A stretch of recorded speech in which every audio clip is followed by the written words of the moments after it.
one of the mantras became is that if we don't have a diverse team, we look at that as a sign of laziness. It's lazy because you're actually going to your same networks. It's lazy because you're actually not reaching out into new communities. It's lazy because you lack curiosity. And so we leaned into this is that, like, listen, if you're a hiring manager and you're building a team, you should be curious, but you should be engaged and not doing what's comfortable and easy. And by the way, that's a good mantra anyway, because if we spend too much time being comfortable, we're not growing. And so if we're a growth company, then we have to be uncomfortable all of the time. And this is one of the, and by the way, we have a bunch of areas now that we're uncomfortable in. But that's an okay thing. That's a healthy thing, to sit with your discomfort and do something about it. Business casual. Why does it feel like there are cyber attacks, hacks, or breaches nearly every day in the news? Crunchbase even reported that cybersecurity venture funding surpassed $20 billion in 2021 and saw a record-smashing fourth quarter last year. So if everyone is talking about it and investors are investing in it, why haven't companies figured out how to really protect customer information? Enter Corey Thomas, CEO of the cybersecurity company Rapid7. He reminded us that there has been a massive shift in how much technology we use day to day over the past 20 years. Banking, retail, work, travel, healthcare, pretty much all of it is online, which means that nearly every company is a software company, whether they're ready for it or not. And the tricky part is many companies don't really know too much about the technology that's in their environment. And if you don't know about it, you can't manage it. And if you can't manage it, you can't secure it and have a plan to maintain it. What I found most interesting in this conversation is Corey's description of the hacker economy. In his words, it's booming and robust. Hacking experts are actively working together to maximize the amount of money they can steal from corporations, putting your information at risk. He described the different fields and specialties within this booming underground economy, including people who specialize in how to monetize your stolen data. We decided that this sneaky, thoughtful teamwork to exploit companies for millions of dollars feels sort of like a web of Ocean's 11 heists, but on the internet. So who's addressing this? What are the fixes? And what does it mean for you at home? We find out from Corey Thomas next after the break. If you're a returning listener or even a newer listener, you know that we are big fans, actually huge fans, of making sure you have the right tools to invest wisely. Real Vision's new investing course will give you the tools and foundational know-how to be a smarter and more confident investor. You get the inside scoop on how the world's best investors think, execute trades, and manage their positions. You also learn how to tailor their advice to suit your portfolio. Real Vision is offering Business Casual listeners an exclusive discount on this new investing course, plus full access to their Plus membership tier with daily content. Sign up and get started at realvision.com/businesscasual. That's realvision.com/businesscasual. Corey, hello. Welcome to Business Casual. Nora, thank you for having me. Of course. A lot to get to on the topic of cybersecurity. I think we've all got a lot of questions for ourselves, for the companies that we work for and work with. But first, Corey, a fun segment, an icebreaker called Professional Pet Peeves. So, Corey, if you could wave a magic wand and get rid of something annoying that happens at work, in the workplace, remotely, wherever, that you could get rid of, what would it be? What's your professional pet peeve? Oh, my professional, I grew up having to actually do sales calls myself, even when I was an engineer. And I hate when people actually sort of like call and don't do a little bit of homework first. And so not doing the homework is sort of like just one of the pet peeves that bothers me. Why were you doing sales calls while you were engineering? You know, it's interesting is that I had the good fortune. I did not think it was good fortune at the time because I was one of those technical elitists. But I had the good fortune of having a boss early on who told me that there was no success if you didn't understand your customer. And so I had to do and I was had a chip on my shoulder about it. So he put me in the support group and made me answer support calls for a whole summer. And it was the best thing in the world that ever actually happened to me. Yeah, totally. I used to be a product manager and would sit in on customer service calls, and I learned more on those calls than I could, doing doing any other research on the Exactly. internet. So it's super helpful. But that's also just good advice for general networking in any meeting that you have. Just look someone up on LinkedIn. If you know a little bit Exactly. about them, that moves you miles ahead of other people who haven't done any preparation. I like Exactly. that. It's a good pet peeve. All right, let's get to it. Rapid7, you are the CEO. You partner with corporate clients on the cybersecurity side. We've had some interviews, conversations on this podcast from the personal cybersecurity side. So let's start with some definitions. What is the difference between corporate cybersecurity and personal cybersecurity? Yeah, so personal cybersecurity is the stuff you do to secure yourselves, your own personal devices, your computers, your home networks, your accounts. Most importantly, it's things like the two-factor authentication, it's your passwords.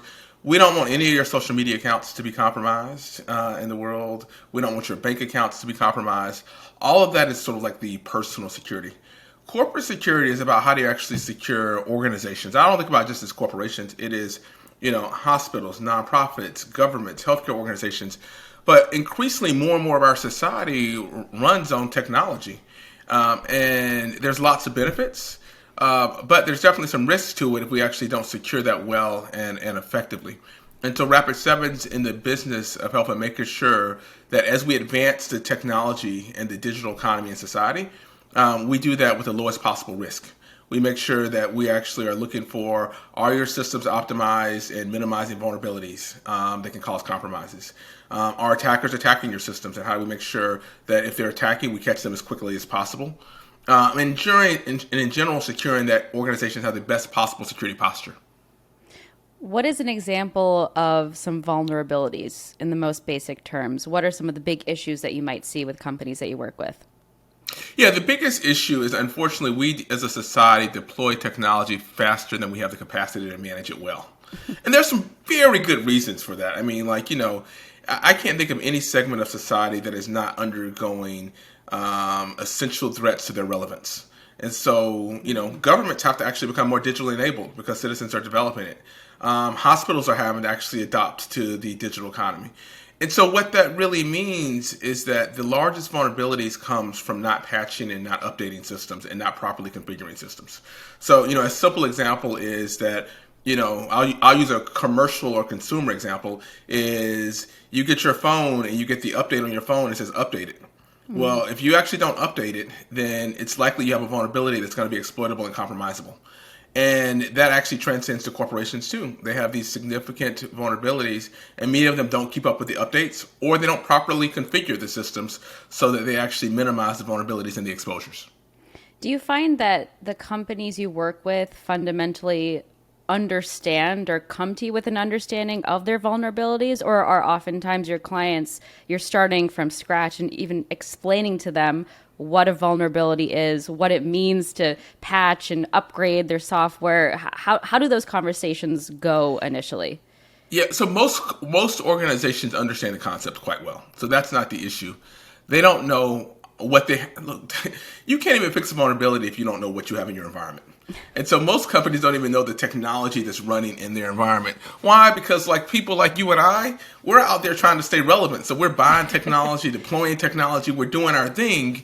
And if you don't know about it, you can't manage it, you can't secure it. And then you have to actually figure out, all right, if I know about it, is it properly configured? And then if I know about it, it's properly configured, do I have a plan to maintain it? And that's where most people fall down, is that it's not that they don't know that they should, it's just getting a handle around things that are not controlled. If you go back 20 years, the technology environment was a hyper-controlled, hyper-centralized environment. That's not the world that we live in today. And so organizations are having to now develop new practices to figure out, how do I figure out what's in my environment on a daily, ongoing basis?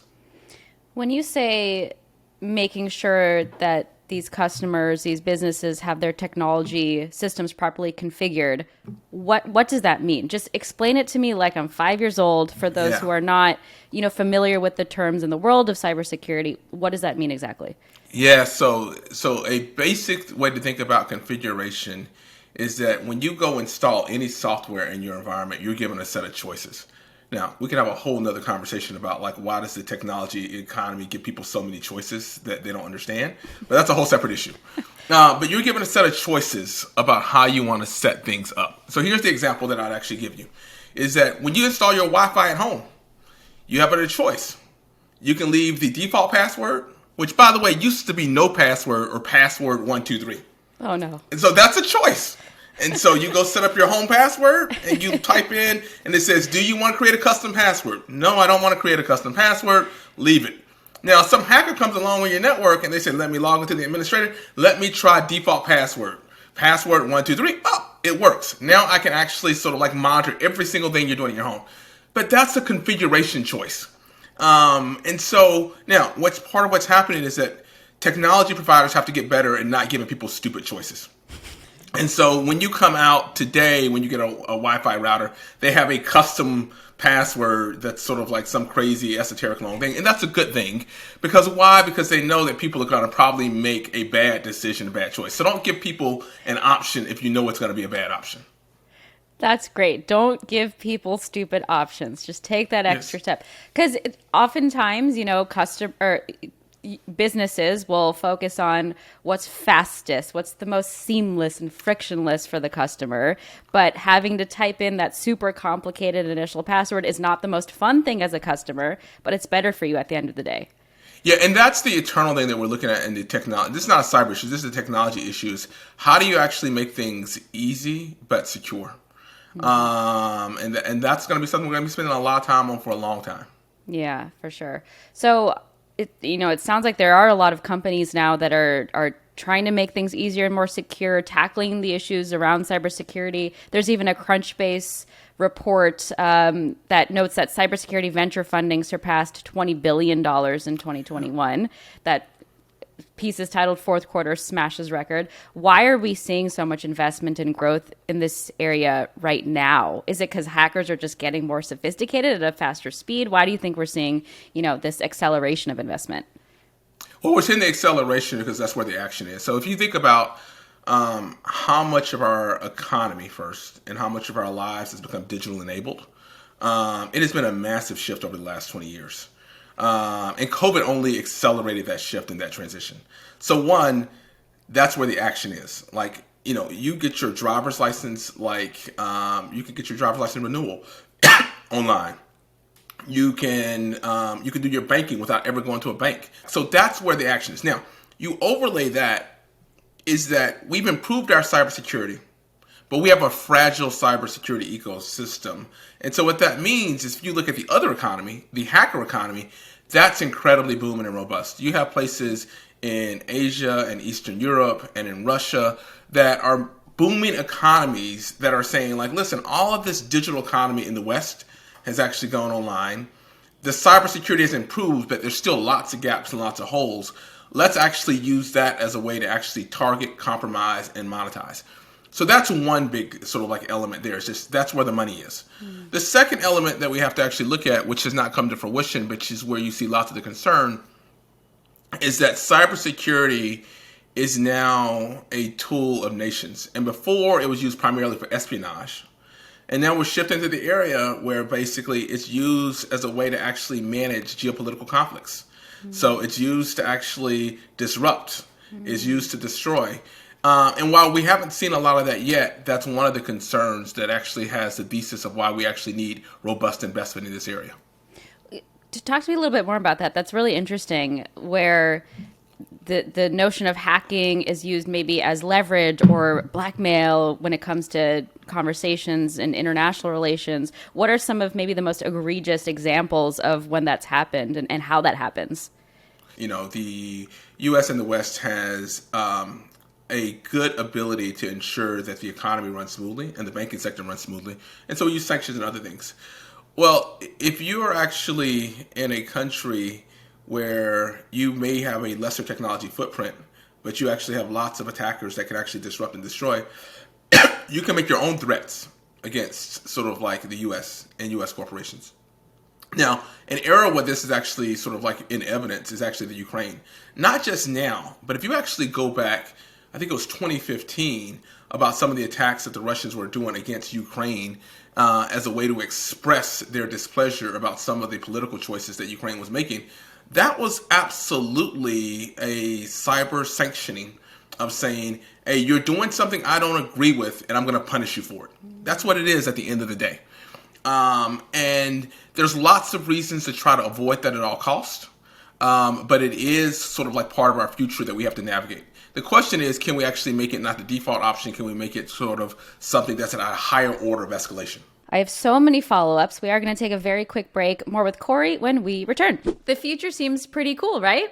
All of those amazing new inventions that are going to make life way better. Like, wouldn't it be great if your car could change color to match your mood or even match your outfit? Buick is thinking about the future every day. A future built around you. A future with super smart Buick electric vehicles that can make life even better. And soothing, spa-like interiors that can leave you feeling relaxed and refreshed. Learn more about how Buick is thinking about the future at buick.com/future. That's buick.com/future. You said this phrase, hacker economy. And I want to learn more about this. So who are these people? What are they asking for? What's the kinds of compensation that they're asking for when they hack into different systems, especially if it's a big corporation or even a government? Just tell me a little bit more about the so-called hacker economy. Really, when I talk about hacker economy, is we traditionally had this idea of hackers as these lone individuals in a very, very dark basement. That were actually stealing your credit cards and using it, which is like a nice idea. It's kind of cool. Made popularized by lots of movies.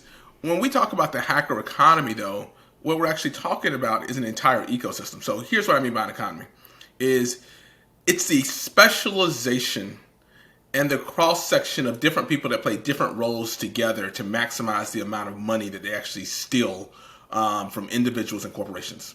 So there are specialists that specialize in just making technology that actually compromises the system.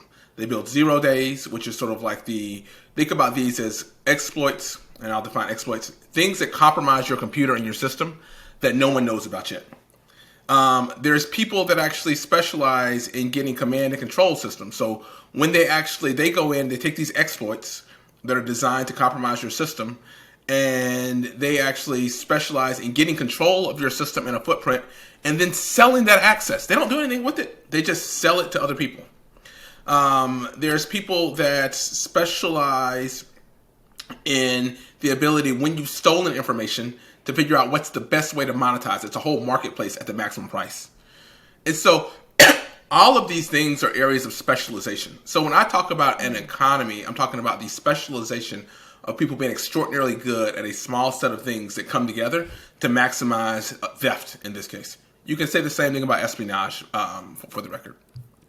This sounds like Ocean's 11 or something, where you have someone who's an expert at the one thing to help you crack the code. This is so fascinating. That's actually a fantastic analogy, the Ocean's 11, because it is. But by the way, it's an economy analogy. Like, we don't build cars where a single person builds a car. We actually have a bunch of people that specialize in different areas, and they come together and put it together. Yeah, feel free to use that analogy for future explanations, Corey. You can. I will. So what's being done to crack down on this hacker economy? Because, companies like Rapid7 are helping corporations and organizations plug those holes, plug those vulnerabilities. But from the proactive standpoint of trying to figure out who these people are, is that happening? Is it even possible? Because I suppose they're experts at being anonymous on the internet. I would say yes, and I'm actually optimistic here, but to be clear, the goal is not a steady state goal that this doesn't happen. The incentives are just too strong. Just like, there's no idea that robbery doesn't happen. Or if you run a retail store, you have an acceptable loss ratio. There's going to be some amount of theft that always happens. So the analogy that I tend to use when I talk to boards and people that are trying to figure out what the right thing is imagine your best city and imagine your Gotham, the worst possible city. Well, they both have crime, they both have murder, they both have larceny, they both have a lot of things. The question is, how often does it happen and what's the impact of it? And what we actually want to get to a state with our digital economy is that it doesn't happen that often and the impact is actually minimized. It's that acceptable loss ratio. So that's the first thing, is the goal is not achievable to be zero, and that'll just be a sort of a fool's errand, so to speak. Now, the question about how do we do it, there's actually, I would say, if you're going to simplify it, there's two core elements of how we do it. We got to better master our own house. Like, we have unnecessarily compromisable vulnerable technology that is poorly managed, and we run poor systems to actually monitor to attacks. And so we have to have the right security controls in place. There's a bunch of great security technology to do that. We have to actually make sure that we're actually configuring and ensuring that we reduce vulnerabilities and maintain systems. Companies like Rapid7 and others do that. And we have to make sure that we're constantly monitoring for attacks. And when attacks happen, we catch it fast and we actually minimize any loss that happens there. And that's what we specialize in. The second one, though, is the public-private partnerships. Governments play an essential and a critical role there. One, lots of our critical infrastructure runs on government technologies and services, but governments also play a key role in actually ensuring that we actually have a good, robust ecosystem in general. So government can actually make sure that the cyber insurance ecosystem functions and works well, which then incentivizes and rewards companies for actually doing the right work. I'm a big believer in cyber insurance and the impact that that can actually have in helping customers invest in the right practices. Governments can actually do information sharing where they share critical threats that they find, but they can also facilitate information sharing about attackers and attacker groups across the world. These are the things that actually I think are essential to actually make it that we run our own house well, we collaborate well across the Western nations, and we collaborate well with the governments to make sure we minimize the threat and the risk from cyber hackers and attackers. Can you define cyber insurance? How does that work as an incentive for organizations? Yeah, so the basic way that cyber insurance works is that you pay a premium, just like you do for any insurance. And for that premium, if you're compromised, some portion of that loss will actually be covered by a cyber insurance firm. We're in what we call a very tight market right now, a hard market, where it's hard to get cyber insurance for good reasons. I would say the market a few years ago, lots of cyber insurers lost lots of money. And so the way that we think about cyber insurance today is there's a few companies that are doing some extraordinary work, but what they're doing is they're saying, listen, we will give you higher levels of insurance at lower levels of cost if we can ensure that you're running the right practices. You're updating and you're maintaining your systems. You're employing the right security controls that are the most highly effective. And you're monitoring for sort of like attack and compromise. And that is sort of like a good incentive because then I can not only get insurance, which minimizes my risk in the future, I'm actually also being rewarded for actually doing the right things. And I think that's part of the solution that we actually have to have to actually create the incentives to do the right work. And on that note of, governmental contributions and responsibility, lawmakers have recently urged the Biden administration to strengthen the federal government's cyber defenses, specifically in the healthcare sector, amid a spike in attacks. I know you've spoken specifically on the healthcare sector before. Why are healthcare companies more vulnerable than, say, other sectors, even banks? And how has that maybe increased during the pandemic? Yeah, it's a great question. So healthcare is one of our largest areas. And part of the reason that they're more vulnerable, frankly, is they have a more complex problem. So, one way to think about it is the more margin constrained your business is and the more complex your business is, the less focus you have for cyber. And so let's just think about healthcare organizations. It's a very complex ecosystem. It requires lots of technology to make it work. Most healthcare organizations are running on very thin margins, and they got a really important mission. Like they're doing some important stuff. Yeah. There's two things. There's one, the medical profession does have to realize that part of the care for their patients is ensuring that their patients' information records and all the other stuff that's affiliated with it is safe and secure. And I think there's lots of progress that's happening there. And almost every medical professional I talk to has actually got that. That was not the case 5 years ago. Definitely the case today. The second thing is that the combination of the medical profession and the technology industry has to really do some deep investments to actually make it as easy as possible for hospitals and insurers to actually be secure. And I would say there's been some big advances there, and there need to be more. Because I would say most of cybersecurity is not designed for thin margin businesses. And so one of the big things that we've been focusing on is not just how do you have the best cybersecurity technologies, but we have a specific goal of how do you actually lower the cost while improving the efficacy. And that we need to see more of in the cybersecurity industry in general. Do you mind sharing how your business model, your pricing model works for a client? Are they paying you up front for services? Is, the monthly fees? How does that work? Yeah, we're a big believer in sort of like you pay for the value, you pay as you go. So they pay us for the assets that they actually have in their environment. We monitor those assets. We analyze those assets, and we provide automation services on top of those assets.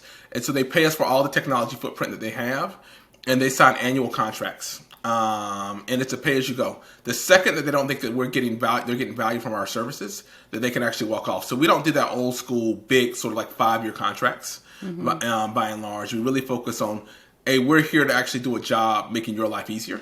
And if at any point you're not doing that job, we make it easy for you to get off. But we actually try to earn it so that they're expanding their adoption with us over time. Okay, a bit of a newsy topic, Corey, that I'd love to get your take on is the Twitter situation.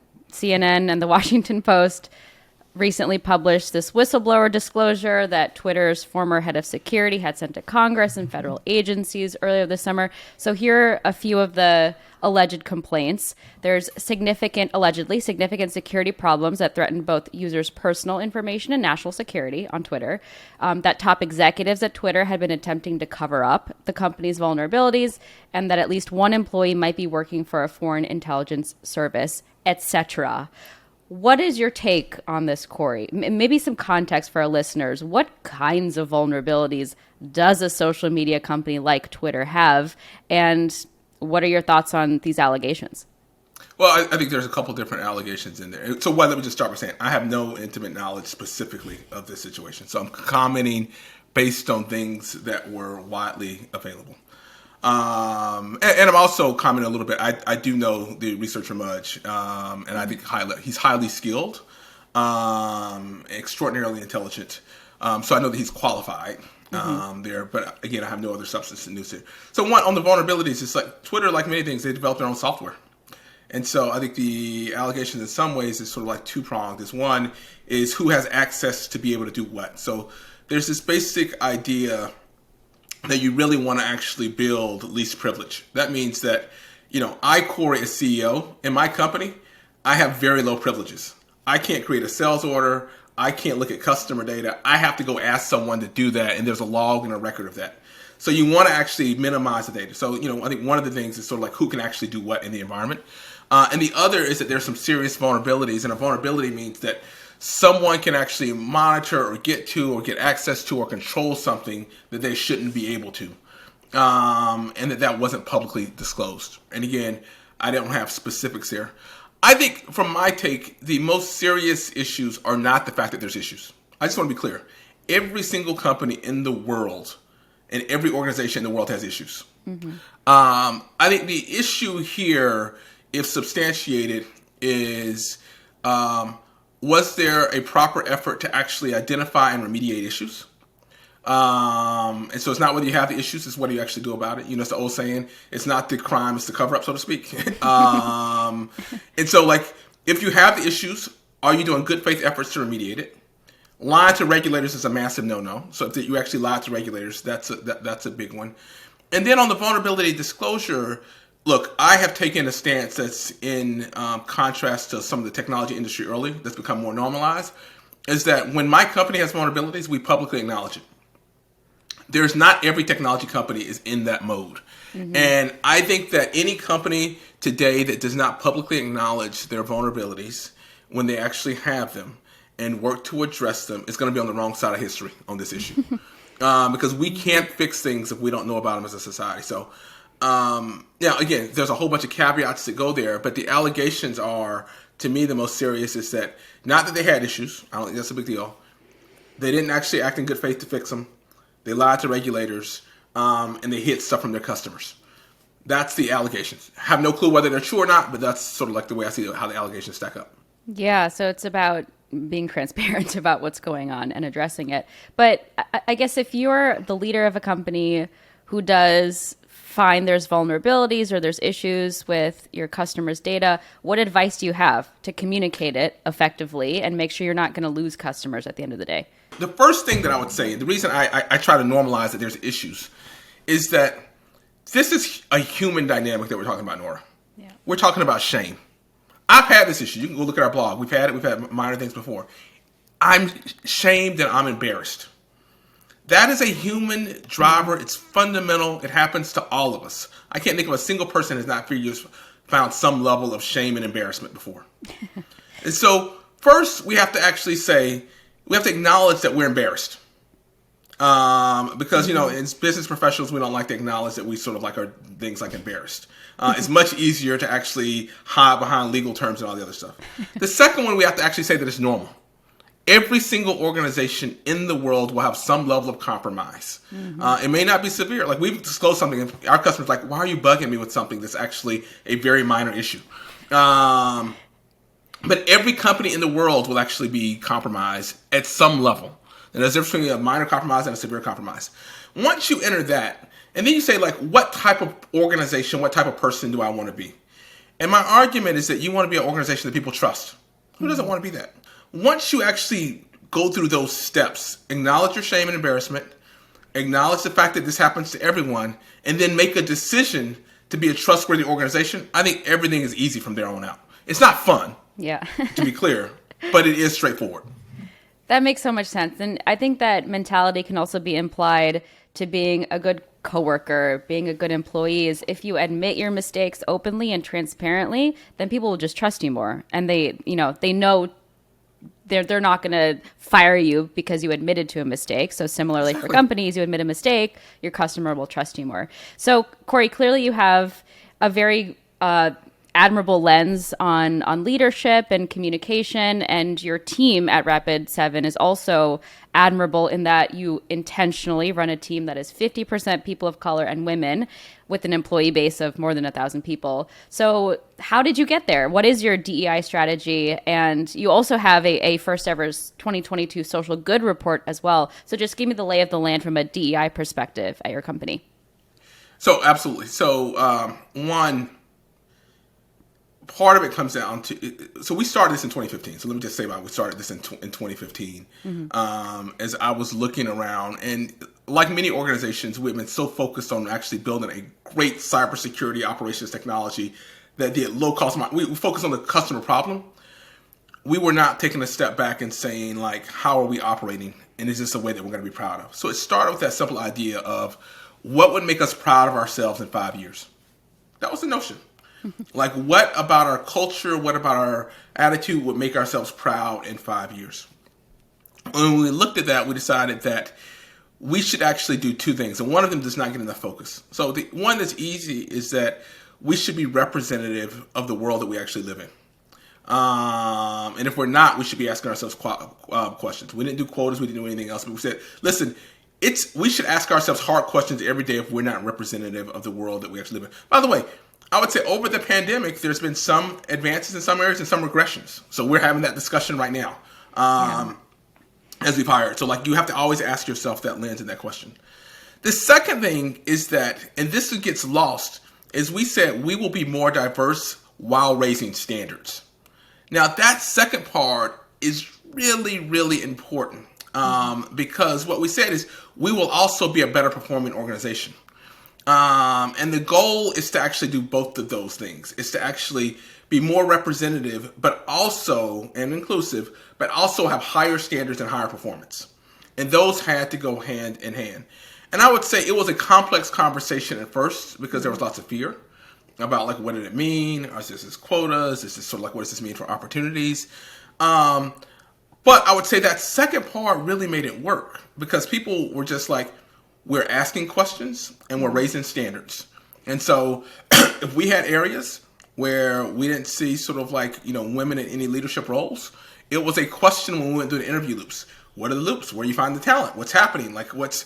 And over time, people saw that high quality white men got promoted. They also saw that women and minorities who were underperforming got demoted or terminated. But over time, we built trust in the system that it was fair.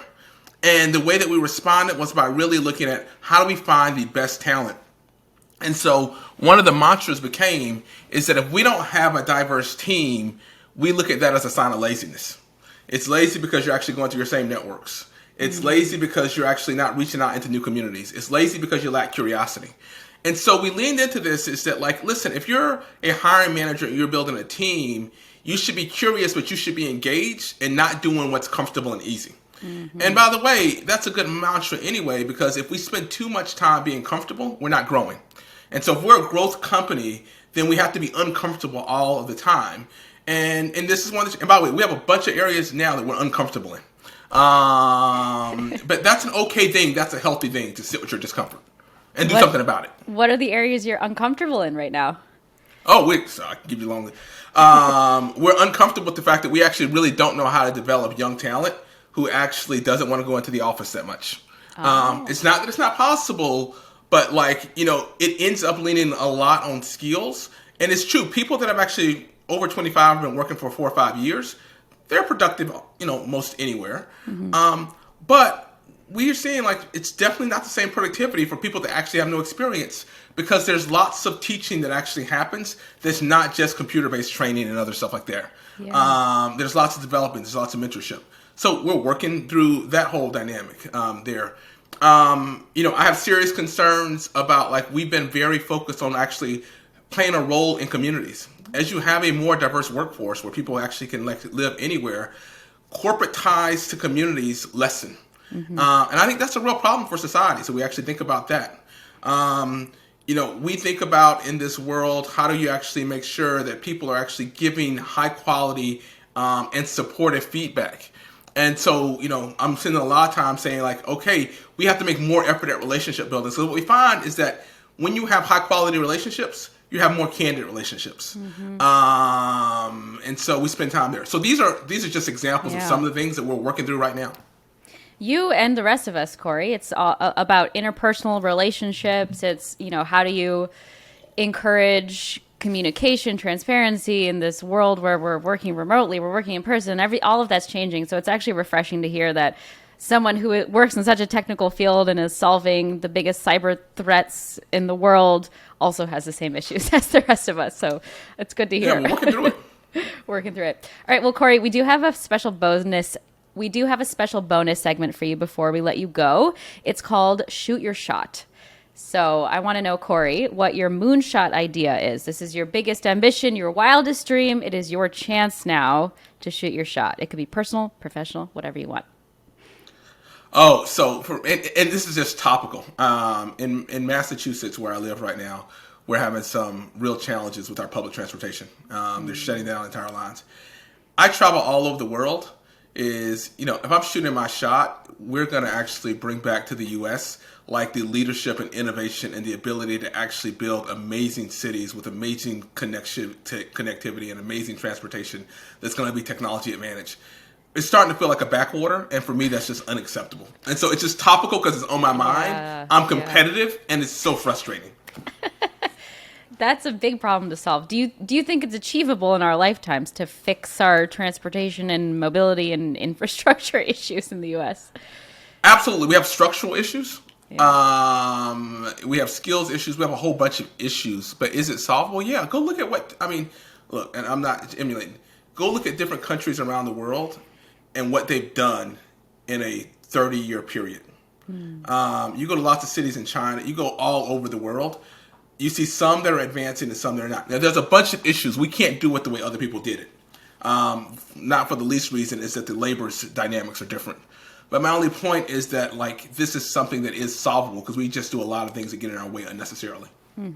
We could do a whole interview on just this topic, so we'll save it for later. All right, last thing for you, Corey. We're going to play a little game. It is called Two Beats and a Miss, CyberSecurity Edition. So this is just our business casual version of Two Truths and a Lie. So one of these things is not real. So which of these things is not a notorious cybersecurity attack? Are you ready? Okay, I'm ready. I'll go through all of them, and then you let me know which one is fake. Number 1. In the year 2000, a Canadian high schooler launched an attack on several big commercial sites like CNN, eBay, Yahoo, resulting in $1.2 billion of damage. Number 2. In 1999, a 15-year-old hacked the U.S. Department of Defense and NASA, including computers connected to the International Space Station. Number 3. In 2007, an 8-year-old hacked into their school district's entire network of computer systems and erased data for thousands of students as a prank. So we got big commercial sites, we got U.S. Department of Defense and NASA, and we have a school network. Which one is fake? Much to my shame, I have no clue which of them are, but I'm going to go with number 1. Number one. So, Corey, that in fact is true. Oh, wow. This Canadian high schooler was called Mafia Boy on the internet, and he has since written a tell-all book called How I Cracked the Internet and Why It's Still Broken. So I think you and I need to both read that tell-all. I got to read that tell-all book. Do you have a guess between the other two? Well, I don't know. My 8-year-old can break all types of things, so I didn't go for that one because I just look at him. But I'll go with the 8-year-old, I guess. You're right. Is that is fake. That's fake. I made that up. Okay. But I tell you, my 8-year-old breaks lots of stuff. And so, like, that's the way. I have an 8-year-old turning 9 soon. Okay. And I would not be doubtful that he could break a bunch of stuff. So, like, break into stuff? Like, oh yeah, tech systems? He has actually gotten into his mother's phone and emailed his teacher and had whole conversations with her. It's the only time that he can actually spell correctly, and so like the That is so funny. This is a movie in the making. The CEO of a cybersecurity company raises a child who becomes a big, well-known person in the hacker economy. Because he learned the secrets from his dad. He did not learn that from me. He figured it out. I know. His kids today. I love that. So a fun fact, even though that one is fake, a fun fact is that this person named Christopher von Hassel is known for being, at the time, the world's youngest known hacker at 5 years old. And he had exposed security vulnerabilities in the Microsoft Live Xbox system at 5 years old. Yeah. That was incredible. That is just absolutely incredible. And the U.S. Department of Defense and NASA thinks, sadly, that's true. He was known as Comrade on the internet and was sentenced to 6 months in jail. That one I actually knew about, so that's why I stayed away from that one. And so, amazing. Yeah. Okay, great. Well, that's it. I'm going to call that a win. Corey, this was such a fascinating conversation. I've learned so much. Thank you so much for joining us. Thank you, on Nora. Business I really Casual. appreciate it. Thank you. You have a wonderful day now. This is Business Casual, and I'm Nora Ali. You can follow me on Twitter at Nora K. Ali, and I would love to hear from you. If you have ideas for episodes, comments and thoughts on episodes you loved, fun segment ideas, shoot me a DM and I will do my best to respond.